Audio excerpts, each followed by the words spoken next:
It's not a stretch anymore. This is a season-defining game for Washington and Illinois. It's time for a Locked On crossover.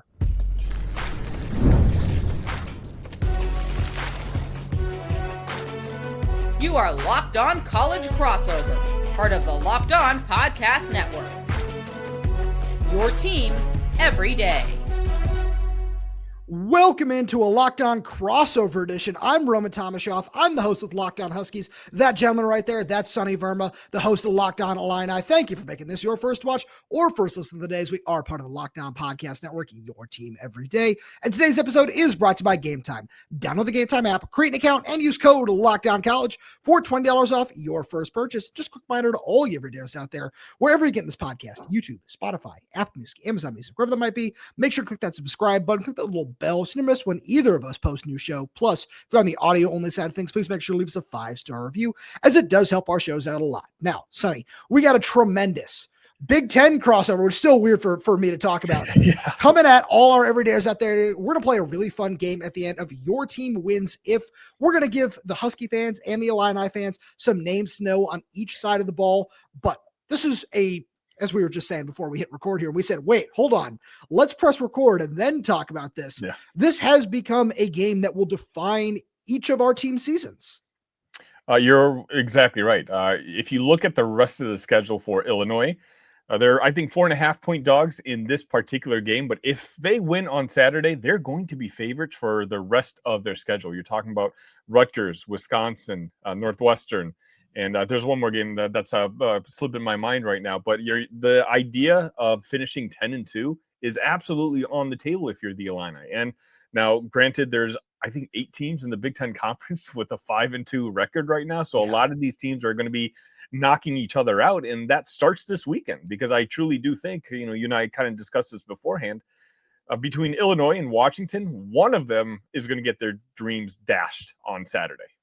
No, absolutely. And this is something where I look back at Washington's last game against Michigan, and it was a measuring stick for the Huskies. And obviously they failed to live up to that measuring stick, especially in the trenches, and got overwhelmed in a 24-7 loss while Illinois is coming off a bye. And this is a game where I was talking to my good buddy Jake Butt over the Big Ten Network on my Tuesday show. And one of the things he was saying was, everything that Husky fans and, us in the media, everything are saying right now is exactly how Michigan fans felt a week ago after going to USC and losing. So I look at this game for Washington, and specifically Jed Fish, who came out after the game on Saturday and said, I didn't coach well enough. I didn't prepare Damon Williams well enough for the start. He threw 3 interceptions. That's my fault. I could have done a whole lot of different things better to get him ready for that. And so I look at a game like this, especially where I don't think it's any secret that Illinois has struggled on defense when you look at some of the numbers that they're in the bottom half of the Big Ten at this point in time. And for Washington's offense, which has struggled to get off to fast starts over the last month, this is a game where they need to come out and assert their will early against an Illinois defense that's missing a couple of key players as well. Yeah, I mean, it's honestly a great X's and O's matchup. I like the fact that you guys had that matchup against Michigan this past Saturday, so that's where your focus has been. The Illini, as you mentioned, we played Ohio State 2 weeks ago, but we're coming off a bye week, and we were the last team in the Big Ten to have a bye week. And Bret Bielema, while he's been at Illinois, he's 6-1 record coming off of a bye. You give him and his coaching staff some time to prepare, and usually good things happen. Now, do they happen on Saturday? We'll kind of see. But no, you're exactly right. The defense has struggled. A lot of it has to do with some of those key defensive backs being injured. But most of them, for the most part, are back, except for Xavier Scott, who essentially is probably going to be out for the season. Now, granted, a lot of those defensive numbers are skewed a little bit by that debacle that happened in Bloomington when they lost 63-10. But, they score. They're as bad as their defense has been. Their offense has kind of made up for it. And their offense, I would argue, is one of the 3-4 best offenses in the entire conference. You have a senior year quarterback who is in the third year under the same head coach, under the same system. And Roman, I always say on my show, that's a cheat code nowadays in college, world of college athletics. And we've got a very solid running back room, a wide receiver room that's growing by game. And it's just it's a game where I think, whether we like it or not, it's going to be settled by the guys who are under center on Saturday. At least that's my opinion. So I couldn't agree with you more there. And this is something where it's been a really just odd last couple of weeks for Demond Williams, where against Rutgers, he comes out and wins every award possible. He becomes the 16th quarterback in FBS history to throw for 400 yards, run for 100 yards, and Big Ten Offensive Player of the Week. Davey O'Brien, co-national quarterback of the week, Maxwell Award player of the week, all these different things. And then he struggles at Michigan against a much better defense. And I think that one of the things when I look at this matchup is it looks like they're in line to get at least one of their two starting offensive linemen back that have missed the last couple of weeks in left tackle Carver Willis. Jed Fish has been a little more optimistic on him than left guard John Mills, who I think might be a little further off. We'll kind of see as the week plays out what happens with both of those guys, but they both had been spotted in Mills was in a walking boot. Carver Willis had been on a brace after suffering a knee injury against Ohio State. Both those guys didn't have any kind of medical aids during their time on the sideline at Michigan, which just feels like a good sign. And with Carver, Washington's backup left tackle, Maximus McCree, actually got injured during the loss at Michigan. So it feels like they might just put a little bit more emphasis on this is a guy we need to play this week. Yeah, it's one of those where even on our end, the bye week came at the perfect time because it came so late in the season. Now we've got essentially everyone healthy. We had a couple of running backs dinged up in the game against Ohio State, so we only had one guy standing, and that guy had been injured in the previous weeks. But it looks like everybody's back. Khalil's back. Aiden Lawfrey's back. Caden Fagan, he's going to be playing. Again, the defensive backs, we lost 7 of the 8 in that game against Indiana. And so, it's one of those, like Indiana's a very good football team, and they're a very much a front-running football team. And so when people keep bringing up 63-10, I just sit here and say, like, it was the worst case scenario. But again, can I say one thing real fast? It's okay to say the name Jacob Goins, our wonderful friend over at Locked On Huskies. It's okay to call him out on this show. We're not allowed. I forbid myself to say his name. I had a friendly bet with him actually on my show. I had to wear an Indiana Hoosiers hat for a week straight after that debacle. So if that game itself wasn't bad enough, but you know what? Honestly, Illinois has played pretty solidly since then. Obviously they have 2 losses, but it's the 2 losses against the 2 best teams in the country, Ohio State and Indiana. They've covered the spread in almost every game this year, and it's just clearly they're not at the elite level. But right now, it's kind of trying to figure out which level are you at. Are you very good? Are you good? The schedule gets a lot easier after Washington. So now it's going to be time to make a little hay. If you told me in the preseason that Illinois would start off 5-2 when you have games, like a preseason ACC contender, Duke, and then you had, I believe, Indiana, Ohio State, all these teams. If you told me that they had gone 5-2, I would have taken it. And so that's where we stand today with one more really tough matchup on Saturday. Yeah, that's absolutely fair because that's exactly how I feel about Washington right now, where I look back at the first 7 games of the schedule. There were a couple of certainly very easy non-conference opponents. You have Ohio State in there. The trip to Michigan is certainly very tough. And I feel the same way I had Washington 5-2 at this point in the year, my preseason prediction. So I'm just going to pat myself on the back for that. But I look at this game and it just feels like both these teams are in very similar spots, which is an exciting thing to think about where, as you said, the line, according to our good friends over at FanDuel, is at 4.5 right now. And it's something where I think this is going to end up being a really fun, probably high scoring game where both of our respective everydayer bases are going to come back at the end of it and say, oh, why can't, this guy cover anybody? What's going on with this in the secondary? What's going on with that? Because this is going to be a battle of 2 high powered offenses and 2 ridiculously talented quarterbacks that I'm really, really excited about moving forward, where obviously Luke Altmyer is in his final year of eligibility. Demond Williams being a true sophomore, I couldn't be more excited about what his stock is doing at this point in time. And I think that there are so many things that you can just highlight as this could be the reason why, Washington or Illinois wins this game. This guy could be the reason why. So with that being said, let's get into some of those names that both our fan bases need to know about. And we'll get there right after a message from our good friends over at Mazda. Mazda crafts cars for those who do more than simply move. Mazda delivers confidence with every ride with more IIHS Top Safety Pick Plus awards than anyone else as of August 2025. From footwork to breathwork, athletes sweat all the details. Mazda brings the same intention how we craft every model. You can feel Japanese craftsmanship in every detail, from the metallic accents to available Napa leather upholstery. You can make everyday drives feel like anything but, from smooth handling to intuitive controls. And with all-wheel drive standard in every crossover crossover SUV you can drive with confidence through almost any season. Like our players, we sweat every detail because when you make every move count, impossible becomes irrelevant. Mazda, move and be moved. We've also got a message from our good friends over at Peloton. Peloton is shaping the future of fitness with the brand new Peloton Cross Training Tread Plus, powered by Peloton IQ. It's their most advanced equipment yet, designed to give you real-time guidance and endless ways to move, whether you're running, lifting, or cross-training with your favorite instructors. This is training reimagined. Peloton is built for breakthroughs with tools that help you plan, stay motivated, and reach peak performance. I love how the Peloton IQ system offers a real-time strength coaching. It actually tracks your reps, suggests the right weights, and corrects your form, making every rep safer and smarter. The swivel screen is a game changer. You can go from running on the Tread Plus to strength training without missing a beat. So let yourself run, lift, flex, and push forward. Explore the new Peloton Cross Training Tread Plus today at onepeloton.com. So, Sonny, I'll just give you the floor here to start us off. We've each brought 3 names to the table that the opposing fan base needs to know about. Who do you want to start with here?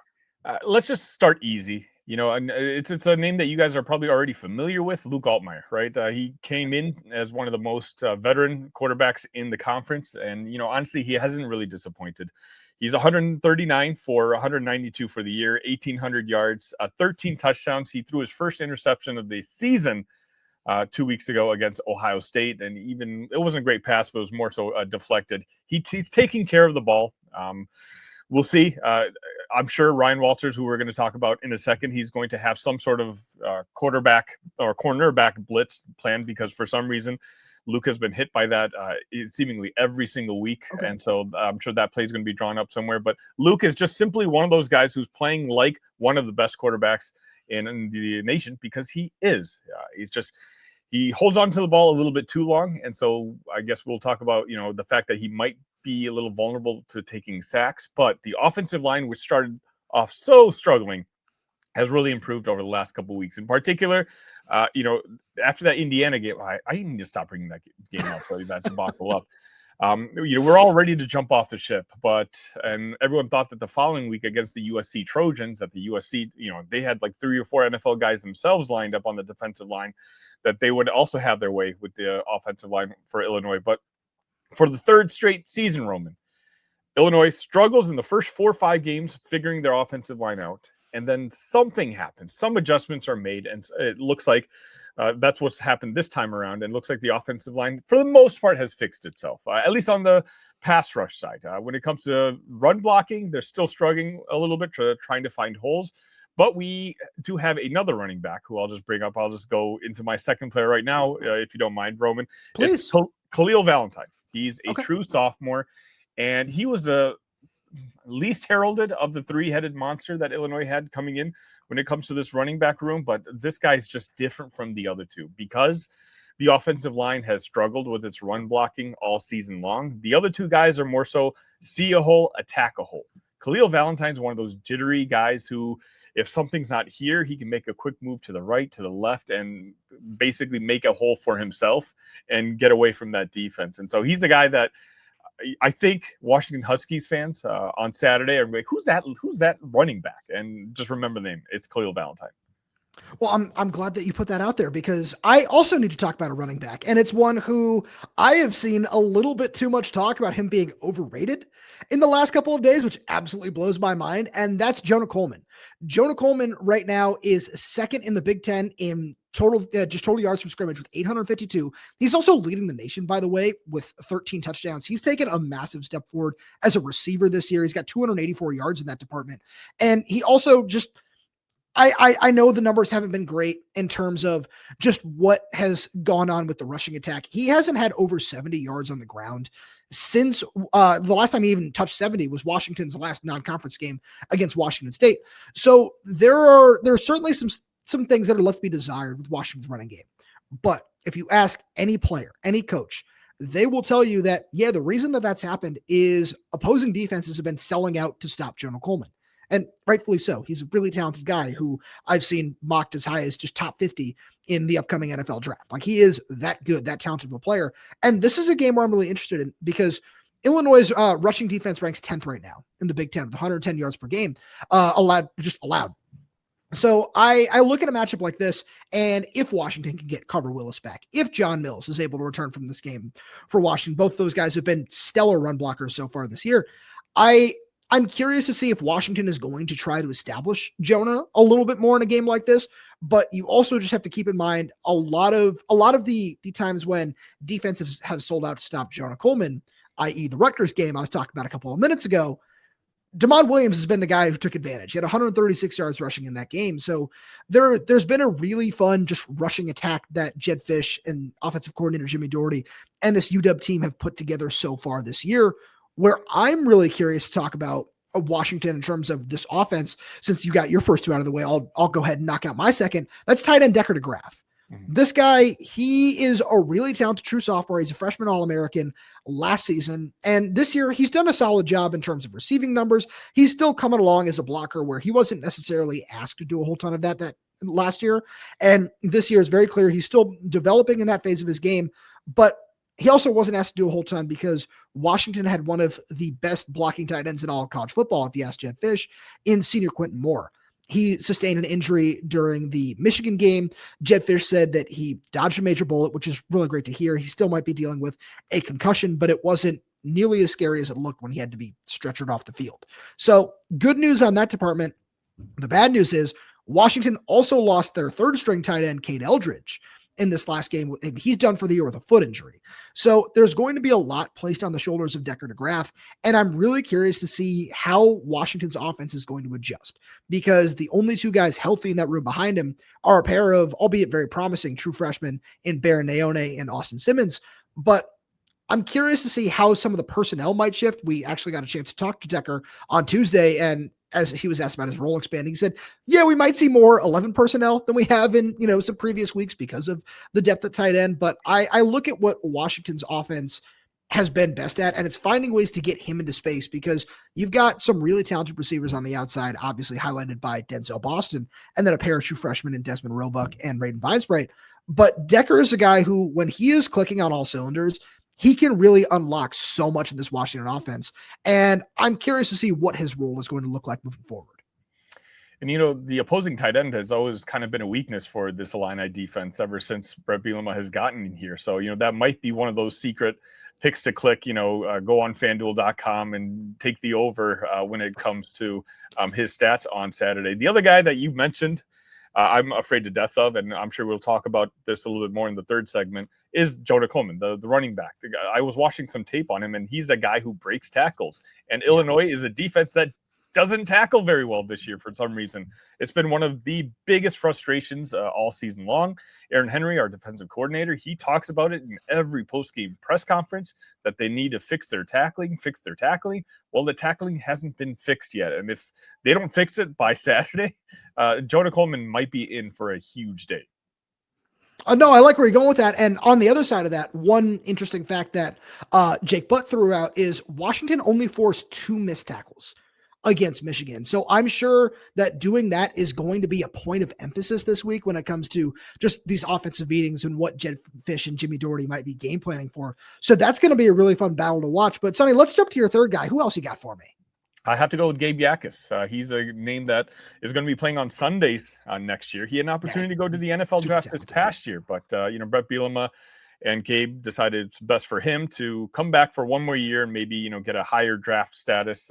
He's a monster. And that's why I was so interested to see what you were going to say about your left tackle and essentially left side of your offensive line, because I can imagine that the defensive game plan that we're going to be putting together is having Gabe lined up against your backup left tackle, and see if he can get to work and get to Williams and really cause a little havoc in the backfield, because he's just that good. No, I love where you're going with that. And that is going to be something that I think we'll both end up monitoring as the weeks go on. The third guy I wanted to talk about is, speaking of tackling and talented defenders, somebody whose stock has been rising in terms of NFL draft status this year. And that's safety Alex McLaughlin. He is Washington's leading tackler right now. He's someone who's played all over the field. He plays free safety, played box safety. He legitimately has taken snaps at probably every single defensive spot for Washington this year, slot corner, wide corner, whatever you want to say. And he's someone who I'm really going to be looking at when it comes to just how Washington is going to attack this Illinois defense, because the Huskies, it's no secret that they've struggled in the secondary as well. But you talk about Bret Bielema squads being just giving up a lot of yards to tight ends, let's say. No team in the Big Ten has given up more yards to tight ends this year than Washington. And that's one of those things where I feel like we've seen a switch where Washington has asked Alex to play a little bit more in the box. So he hasn't necessarily been in coverage as much as he was early on in the year. Against Colorado State, against Washington State were two games where he made a bigger impact in man coverage. So I'm curious to see what that kind of chess match is going to look like as well, which just kind of perfectly leads us into a fun game that we love to play on these crossovers. Your team wins if. And we'll get there right after a message from our good friends over at Game Time. College football is back, and I couldn't be more excited. The tailgates, the rivalries, the energy in the stands, there's just nothing like it. But let's be real. Actually getting tickets can feel like more of a battle than the game itself. Endless queues, hidden fees, prices jumping at checkout. That's why I use Game Time, the app that gives the advantage back to fans. It's the easiest way to score last-minute tickets, the best prices, with no surprise fees. What you see is what you pay. I pulled up Game Time, and in just a couple taps, I saw amazing deals. I'm talking about your favorite college football games for as low as $25. The app made it super simple. I could even see the exact view from my seat before buying. So take the guesswork out of buying college football tickets with Game Time.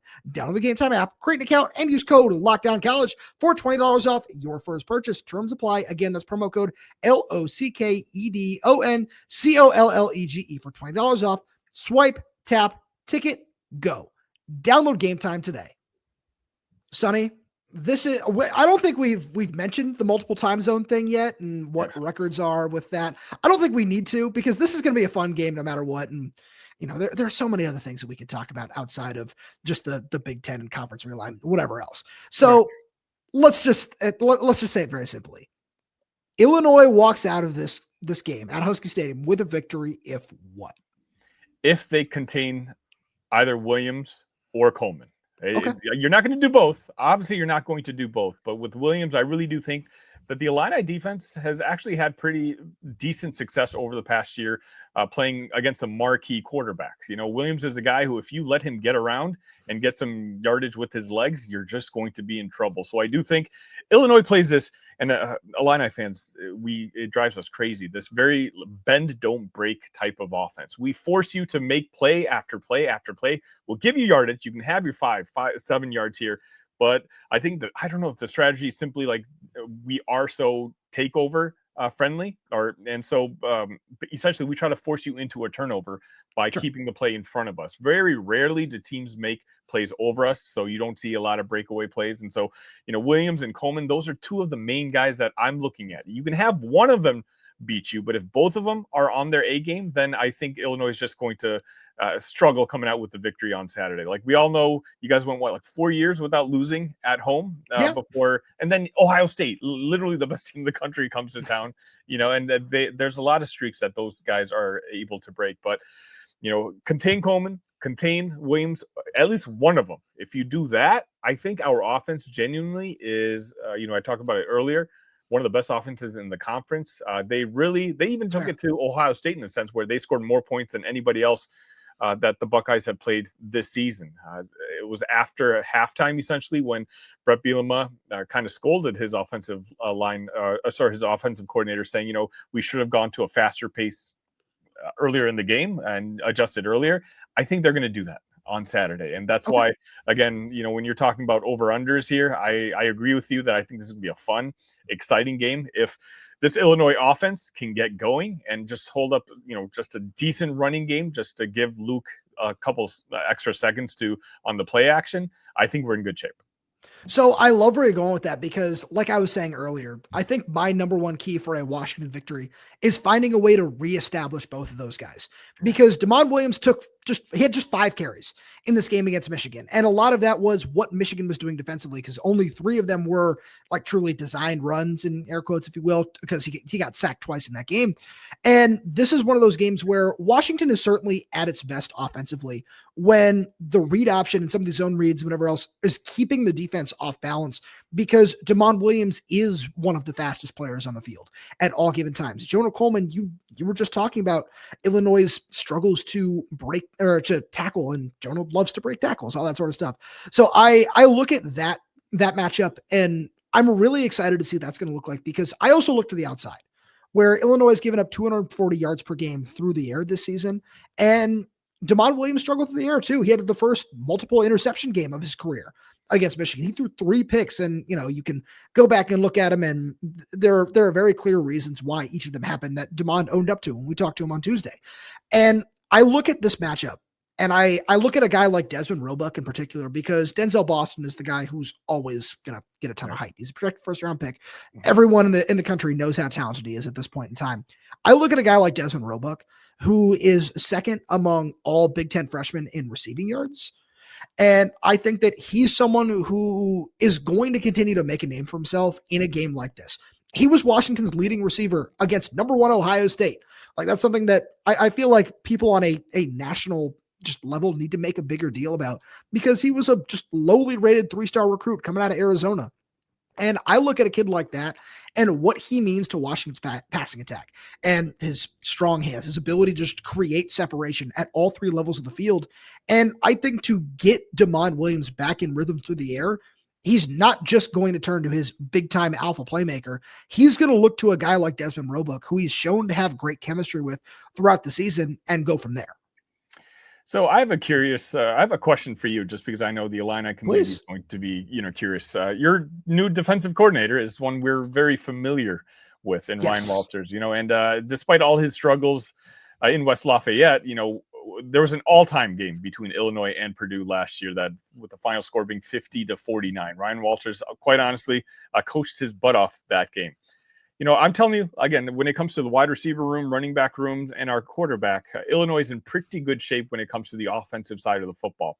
What have you seen from Ryan Walters that you like or dislike, and what kind of grade would you give him now that we're essentially halfway through his first season? That's a really great question, because I loved watching those Ryan Walters defenses at Illinois. Yeah. And so one thing that I like is he has changed a lot since that period of time, where it's still, the same kind of base, where it's a bare front with a lot of just cover one, press man on the outside kind of deals in the secondary. But he's also changed, and he understands that you're not going to beat everybody that way. And so we've seen some different mixes and coverages. We've seen a lot of 3 safety looks this year, which I've had a lot of fun with, because one guy who I consider bringing up in my names to know is freshman safety Rylan Dillard-Allen, who this coaching staff is really, really high on. But the thing that I like I said, I give him a C. And some of the downsides are, I don't think necessarily all his fault. Washington did a good job bringing in a whole bunch of guys in the front 7 out of the transfer portal. And Washington's run defense has been, by the numbers, one of the better ones in the conference, allowing just under 100 yards per game this season. They struggled against Michigan.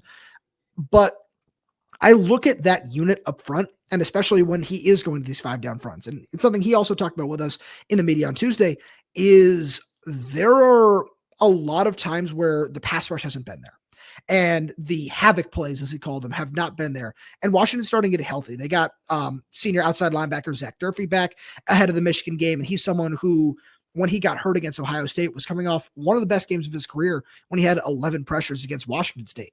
So there's still a lot to be desired from the pass rush perspective, especially in the middle, where there just hasn't been a lot. And that actually leads perfectly into a question that I had for you, because you said that Illinois has had some struggles early along the offensive line, but has started to figure things out. What have you seen from that group that Washington fans might need to know about going into this game? Well, it's a talented group. It's coming into the season, we returned everybody. And that's why Illini fans were so incredibly excited. You have probably 2 guys who are going to play at the NFL level, and there's no head coach in the entire country that's produced more offensive linemen to the NFL than Bret Bielema. So that's what's made this so frustrating. Like, the group is talented. They're all veterans. Next year, we're going to be rebuilding that entire offensive line. So next year is the year that we thought would be a headache. It turns out it's this year. Again, the pass protection has really picked up as of late, which is great, because Luke Altmyer is just the type of quarterback that, as long as you give him enough time, he's going to make the right decision. And the improvement on the pass protection is a reason that Illinois is sitting at 5-2 right now, despite the struggles with the running game. But the running game, we still, for some reason, aren't able to create the holes that we want to create, but that's what's made Khalil Valentine one of the saving graces of this year. He's just a different style of running back, whereas the other 2, if the hole wasn't there, they just simply weren't going to get much yardage. Khalil's more of a game breaker, and that's he's the type of player that you needed to play with this sort of offensive line. Look, Caden Fagan is something like 6'3", 250 pounds. He looks like a linebacker. He's a big dude. Really big guy, but he's also a running back who needs to get 3 or 4 strides in before he really, hits his top speed. But with this offensive line, he just hasn't been able to do that. Khalil's a different type of player, and I think one of the guys who's kind of saved this season for Illinois, because it's given us a threat in the running game. Otherwise, all the pressure would be on Luke Altmyer. So I love where you're going with that, because I'm glad you want to talk about the running game, because one thing that I'm really curious about before we get out of here today is something that Washington is dealing with that has been completely out of their control, and that's the eligibility of Arizona transfer Jacob Manu, who suffered a torn ACL last year, and there have just been eligibility issues in terms of he can only play in 4 games this year in order to retain a red shirt and get a full year for next season. So he's played in 3. And I honestly have a feeling that Jed Fish and his coaching staff are going to sit him down from now until the Oregon game, just because of what that offensive line has just shown this year as a run blocking unit and what those running backs have done as well. So the guy that I'm really curious about when it comes to the matchup with Illinois' running backs is freshman Zadris Renisale, who's coming off an ACL tear of his own and has played in Washington's last 2 games. And he's the top-ranked recruit that Washington signed in the 2025 class, a big 6'2", 225, 230, somewhere in that ballpark, super athletic, super rangy linebacker that this coaching staff is absolutely enamored with. And I asked Ryan Walters about him on Tuesday, and it's something where they love lining him up all over the formation. He can play inside linebacker. He can play outside linebacker and rush the passer a little bit. And I'm curious if in a game like this, we start to see him break out in terms of he has his highest snap count yet in his 3rd game back now. And he's just someone who has shown that he can just be one of those, to use your term, game breakers. And, it's unfair to put that on a true freshman, but in a game like this, I'm curious to see if he's able to rise to the occasion, being a local kid from around here. And I'm excited to see what he can bring to the table, because it's very clear that he is going to be one of the cornerstones of this defense for years to come. And I think that this is a game where Ryan Walters is going to try to use him effectively. But Sonny, just before we get out of here, any final thoughts ahead of this game? No, but hey, it's a good one, Roman. There's a lot of good football games on Saturday. This is genuinely the one that I don't know who's going to win. These are 2 teams I feel like kind of at the same level, 2 head coaches who are going to be, they understand the magnitude of this matchup on Saturday. The schedule gets lightened up for both of these teams. Obviously, you guys finished up with Oregon at the end of the year, but this is a game that both teams need to win, right? Like, whether it's reality or not, both fan bases right now can still dream about the idea of sliding in the back end of the college football playoff talk. But you lose on Saturday, that conversation is over. Now, which team shows up on Saturday? We'll find out. Hey, I couldn't have put that any better myself. Sonny, thank you so much for being here. Thank you to all our everydayers from both sides. Tune in for this crossover. We're going to do more stuff like this. And if you enjoyed it all, please make sure to subscribe wherever you get your podcasts. So that's YouTube, Spotify, Apple Music, Amazon Music. We're there. We're everywhere. We're updating this channel to do content every single day. So please make sure you click that like button, click that little bell so you don't miss when we post a new show. Plus, if you have any questions, comments, concerns, drop them right down below in the comment section. And if you're audio only, please leave us a 5-star review, as it does help us out a lot. Thank you so much for tuning in, and we'll talk to you on Thursday.